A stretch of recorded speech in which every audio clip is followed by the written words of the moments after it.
যারা তাদের মুর্দাগানদের জন্য এক ফোঁটা চোখের পানি ছাড়ার চেষ্টা করে, তারা যখন খুশি হয় অন্তর থেকে তারা মুস্কি হেসে দিয়ে উচ্চ আওয়াজে পড়ে আলহামদুলিল্লাহ। জোরে বলুন আলহামদুলিল্লাহ। এখন একটু বোঝা গেছে মনে হয় আপনারা খুশি, ফুরাও হয়তো মনে হয় হালকা একটু বাকি, তো পরিপূর্ণ মনে হয়ে দিব আশা করি। তো পিছনে যারা আছেন আপনারা একটু চাইবা যান, সামনে আর একটু আগে যান, তাইলে মোটামুটি একটু সৌন্দর্যটা বৃদ্ধি হয়ে যাবে। কারণ আপনাদেরকে সারা বিশ্ব আজকে দেখতেছে। মারহাবা বলেন। তো শুকর আদায় করছি ওই মালিকের দরবারে আবারও, যিনি অসংখ্য অগণিত নিয়ামতে আমাদেরকে ভরপুর করে রেখেছেন। মুস্কি হেসে বলেন মারহাবা। আর একটু ভলিউম দিয়ে বলেন ইয়া রাসূলুল্লাহ। এবার বলুন ইয়া হাবিবাল্লাহ।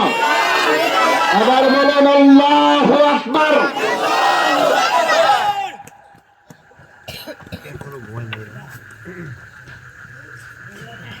মাশাআল্লাহ পড়েন। আমি যদি আপনাদেরকে দিয়ে একটু সময় বিলম্ব করি, আপনারা থাকবেন না বাঁকবেন? সত্যি না ফামটাম? আসলে সত্যি। মারহাবা জোরে মারেন, আরো জোরে বলেন। কেন থাকবো না শুনো, ভূমন্ডলে এসেছিলে বাবা মুসাফিরের বেশে। কখন কার ডাক এসে যায়, কোন দিন কার দরজায় মালাকুল মউত হাজির হয়ে যায়, জানি না রে। কোন দিন কার ছেলে মেয়েগুলো ইতিম হয়ে যায়, জানি না। কোন বাবা সন্তানের লাশ কাঁধে নিতে হয়, জানি না। কোন সন্তান তার বাবার লাশ কাঁধে নিয়ে কবরের দিকে রওনা দিয়ে যেতে হয়। রে বন্ধু, সমস্তটা বৎসর দুনিয়ার মায়ার জালে বন্দী হয়ে থাকি, সমস্তটা বৎসর দুনিয়ার প্রেমে মোরা মগ্ন হয়ে থাকি, সমস্তটা বৎসর এলোমেলো ভাবে কাটায়, সমস্ত বৎসরের রাত্রিগুলো টেলিভিশনের পর্দায় পর্দায় কেটে যায়, মোবাইলের পর্দায় পর্দায় কেটে যায়, গল্প গুজব করে কেটে যায়। আজকে যদি এই সালসাত মাহফিলে, বরাবরের মাহফিলে সামান্য পরিমাণও শরীক হয়ে যেতে পারি, উসিলা দেওয়া যাবে। ওগো মালিক, জীবনে আর কোনো কিছু করতে পারি আর না পারি, কুরসি বড় বাড়ি ইসালে সওয়াব মাহফিল হয়েছিল, ওখানের মধ্যে গিয়েছিলাম, শরীক হয়েছিলাম, অংশগ্রহণ করেছিলাম। শরীক হইয়া গো রাত্র যখন গভীর হয়ে গেল, চোখের পানিগুলো ছেড়ে ছেড়ে ছেড়ে ছেড়ে মা বাবার জন্য কেঁদেছিলাম, দাদার জন্য কেঁদেছিলাম, নানার জন্য কেঁদেছিলাম। দুনিয়ার সমস্ত কিছু বিফল হয়ে যেতে পারে, গভীর রজনীর চোখের পানি বিফল যেতে পারে না। চিৎকার দিয়ে বলেন ঠিক কিনা?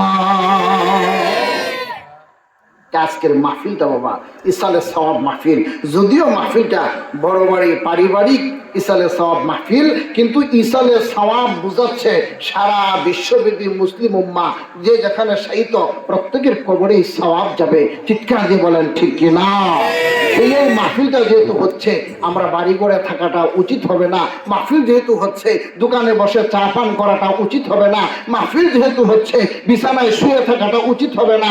উচিত হবে কি, একটা মুমিনের এটাই কর্তব্য, যখন কোরআন হাদিসের আলোচনা শোনা হয়, নবী ওয়ালির আলোচনা শোনা হয়, রাসূলের প্রেমের আলোচনা শোনা হয়, আউলিয়া কিরামের আলোচনা শোনা হয়, মাহবুব বান্দা যারা, প্রেমিক বান্দা যারা, তারা ঘরের ভিতরে শুয়ে থাকতে পারে না, তারা সব কিছু ত্যাগ দিয়ে হলো এই মাহফিলে হাজির হওয়ার চেষ্টা করে। চিৎকার দিয়ে বলুন ঠিক কিনা? আল্লাহু আকবার, নারে রিসালাত, ইয়া রাসূলুল্লাহ, আল কোরআনের আলো ঘরে ঘরে ঝালো, নারে তাকবীর, আল্লাহু আকবার। মারহাবা বলেন মারহাবা। অসুবিধা হইতো না তো? যদি একটু সময় যা, কিসে দিয়া মিস কল টিসকল দিতেন না তো? হ্যাঁ, এক মাহফিলে গেছিলাম, দেখি পিছিয়ে দিয়ে আটকায় এক যুবক এমনি চাইছে, তো হ্যাঁ চাওয়ার লক্ষণ বালা না, বড় চোখ দিয়া। তুই জিজ্ঞেস করলাম, বাবা তুই বড় চোখ দিয়ে চাইছ কেন? বুঝেন না হুজুর, কিতা রাইত বেশি হয়েছে, সিন্নির লেগে চাইতেছে, মানে রাইত বেশি হয়েছে সিন্নি দালাইবার লেগিয়া। আমরা কি সিন্নি লেগা? ইসালে সব মাহফিল আমরা কবরবাসী মুর্দাগান যারা আছে তাদের আত্মা শান্তি পাওয়ার জন্য। চিৎকার দিয়ে বলেন ঠিক কিনা? কারণ কিচ্ছু শান্তি হবে না, হবে কি?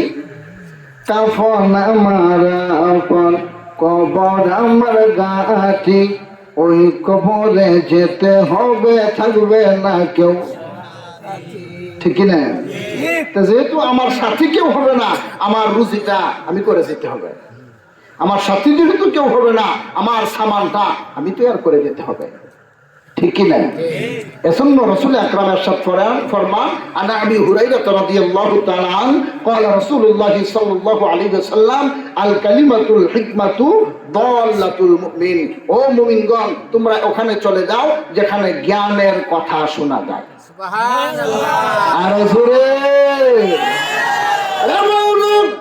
শুধু তাই না, কুরআনুল কারীম থেকে ছোট্ট একখানা আয়াতে কালিমা পাঠ করেছি। সূরার নাম হলো সূরাতুল কাহফ, আয়াত নাম্বার হলো 65। জোরে বলেন বাবা, সূরার নাম কি?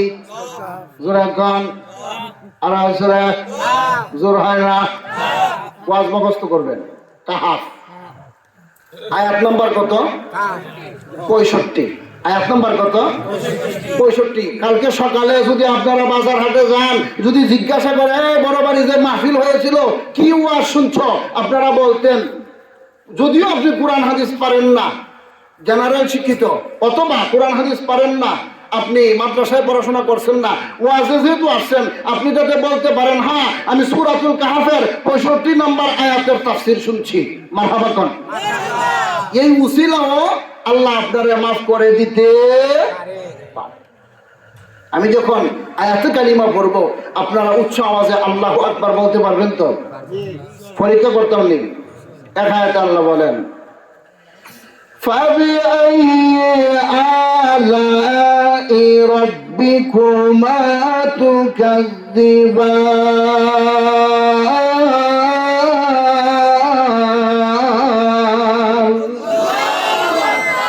তোমরা আমার কোন নিয়ামতের অস্বীকার করবা? এমন একটা নিয়ামত দেখাও যেটা অস্বীকার করতে পারো। বুঝে থাকলে বলুন তো, আপনার আমার যে জিহ্বা, এই জিহ্বার মধ্যে কি কোনো মেশিন লাগাইল আছে আলাদা? কোনো সুইচ আছে? কোনো টাওয়ার আছে? নাই। কিন্তু জিহ্বার যদি আপনি বড়ই খান টক লাগেনি, কমলা যদি খান মিষ্টি লাগেনি, যদি ভুল ক্রমে নাগামরিচ ফিরে যায় জাল লাগে। জিহ্বা এনো কয়টা? কয়টা? ওই দেখো বুঝা কোন জিহ্বা কয়টা? ওই যে একজনকে একটা, একজনকে দুইটা। কোন বিপদে করলাম রে রাত্রের বেলা? আসলে মূলত ভাবে জিহ্বা কয়টা? দুইটা, একটা বড় আর একটা ছোট। কিন্তু এই যে জিহ্বাটা আপনাকে আমাকে টকের স্বাদ গ্রহণ করার সুযোগ দিচ্ছে, মিষ্টি গ্রহণের সুযোগ দিচ্ছে, ঝাল সুযোগ দিচ্ছে। আপনি যে কোনো আইটেম জিহ্বার আগার মধ্যে লাগাইতে দেরি হয়, বলতে দেরি হয় না যে এটা বাহার কথা, এটা ওইটা, এটা হেরা, এটা এই, এটা হে, যেরকম ঠিক কিনা?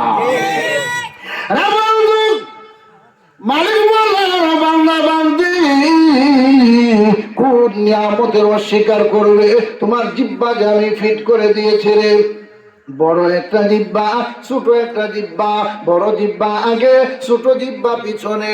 কেন জানি?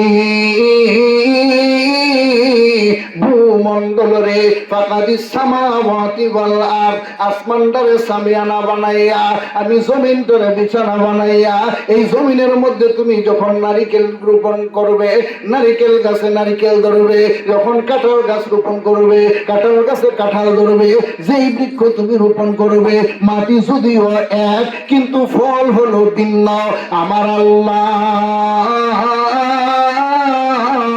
জগৎবাসীকে বুঝাইতে যাচ্ছে, রে জগৎবাসী শোনো, আমি আল্লাহ তোমার জিহ্বার মধ্যে একটা নয় দুইটা নয়, আমি তোমার জিহ্বার মধ্যে রে অসংখ্য অগণিত স্বাদ গ্রহণ করার টাওয়ার ফিট করে দিয়েছি।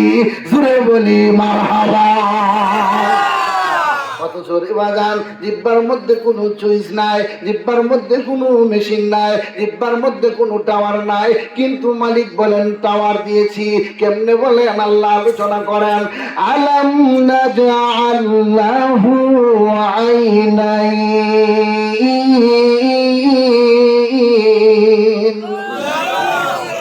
ওয়া লিসানান ওয়া শাফাতাইন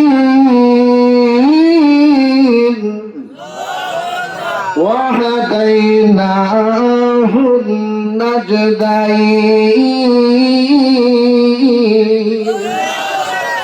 মালিক আলোচনা করেন, ও বান্দা বান্দি, লিসান মানে জবান, আমি যে তোমার জবান দিয়েছি, জিহ্বা দিয়েছি, জিহ্বার মধ্যে তুমি চুইস খুঁজে পাও না, জিহ্বার মধ্যে তুমি টাওয়ার খুঁজে পাও না, জিহ্বার মধ্যে তুমি মেশিন খুঁজে পাও না, কিন্তু বন্ধু তাকায় দেখবে সকালবেলা রে মিররাতুন সামনে নিয়ে দেখবে, মিররাতুন মানে হলো আয়না মুবারক, আয়না সামনে নিয়ে দেখবে, জিহ্বাটা বের করবে, জিহ্বার মধ্যে তাকায় দেখবে রে বাবা ছোট ছোট মৃদু মৃদু মৃদু মৃদু গুঠার মেয়ে রয়েছে, ছোট ছোট ছোট ছোট গুঠা। আমার আল্লাহ বলেন এক একটা গুঠা আমি আল্লাহ 70,000 আইটেমের স্বাদ গ্রহণ করার ক্ষমতা দিয়া তোমারে বানাইছি। আল্লাহু আকবার। ধন্যবাদ।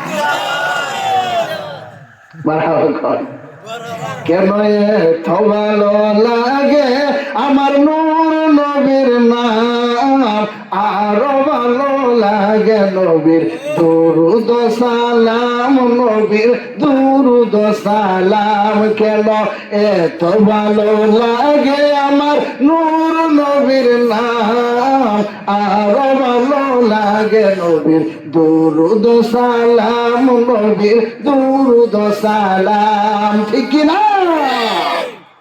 তাই এই জিহ্বার মধ্যে আল্লাহ এত আইটেমের স্বাদ গ্রহণের সুযোগ দিচ্ছেন কেন? এই জিহ্বা দিয়া যেন তোমরা আমি আল্লাহরে ডাকতে পারো। আল্লাযীনা ইয়াযকুরুনাল্লাহ, তোমরা যাতে আমি আল্লাহর জিকির করো কিয়ামাও দাঁড়ানো অবস্থায়, কুরুদাও বসা অবস্থায়, জুনুবিহিম শুয়ে শুয়ে সুবহানাল্লাহ জোরে হবে। সুবহানাল্লাহ। আরে জোরে। সূরাতুল কাহফের 65 নম্বর আয়াতে আল্লাহ আলোচনা করেন, ফাওয়াজাদা, সেখানে, সুবহানাল্লাহ পড়েন, সেখানে ওগো মালিক, সেখানে বলতে কোনখানে? ইলমান, যেখানে জ্ঞানের ভান্ডার। সুবহানাল্লাহ। ওগো আল্লাহ কোন জ্ঞানের ভান্ডার, কোথায় জ্ঞানের ভান্ডার? মালিক বলেন না আবদিনা, আমি আমার এক বান্দারে এমন জ্ঞান দান করেছিলাম যে জ্ঞানটার নাম হলো রে মিল্লাদুন্না, মানে ইলমে লাদুনি। জুড়ে বলি মারহাবা।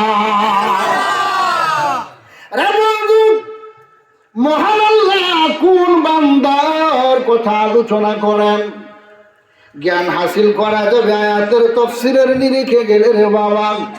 আল্লাহ বুঝাইতে চাচ্ছেন, অতঃপর ওই বান্দারে যখন আমি তোমাদের মধ্যে রাহমাতিম মিন ইনদিনা, আমি তোমাদের মধ্যে রহমত হিসেবে পাঠিয়েছিলাম।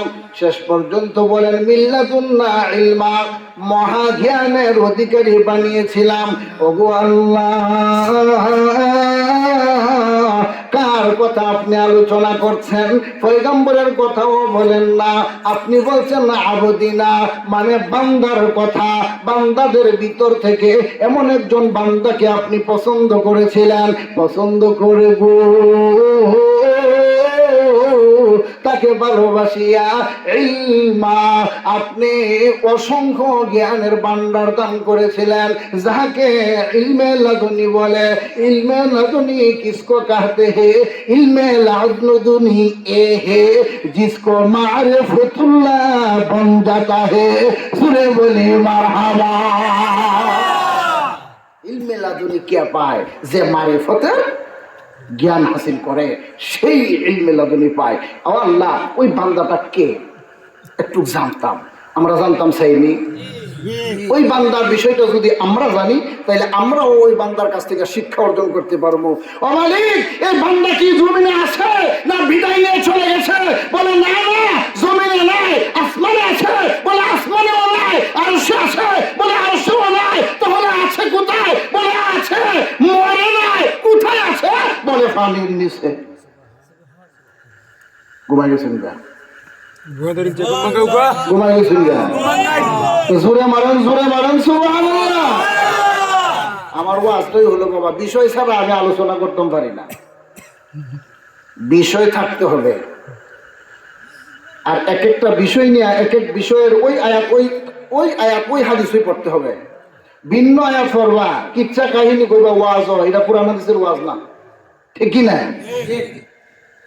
তো আমি ওয়াজ করলে আমার সাবজেক্ট আবার আরেকটা, আমি অর্ধেক আপনারা অর্ধেক পারবেন তো? তা আমি যখন আলোচনা চাইলে দিতাম, আপনারা তো বই দিচ্ছেন।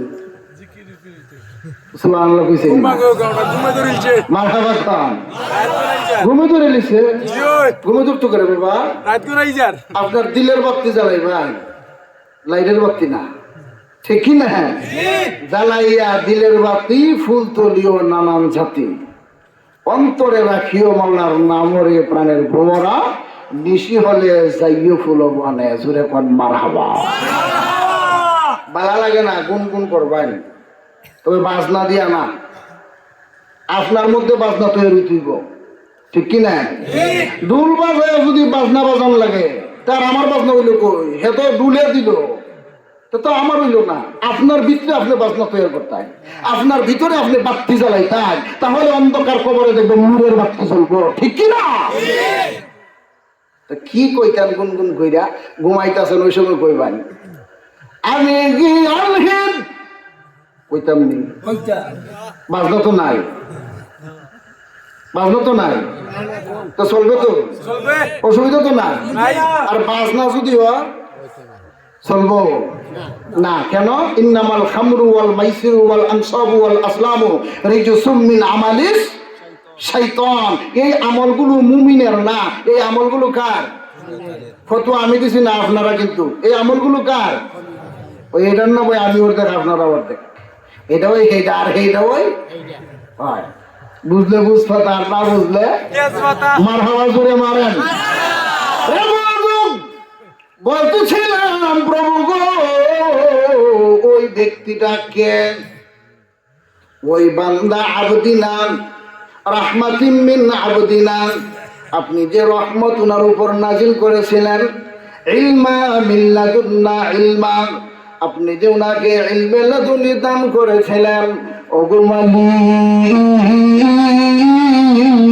জানার বড় সাথ জেগেছে, ওই বান্দা কোথায় রয়েছে? মালিক বলেন, শোনো রে, এই ভূমণ্ডলের সৃষ্টি লগ্ন থেকে নিয়ে ধরে সবাই নবীর উম্মত হওয়ার জন্য হাজারি করেছিল।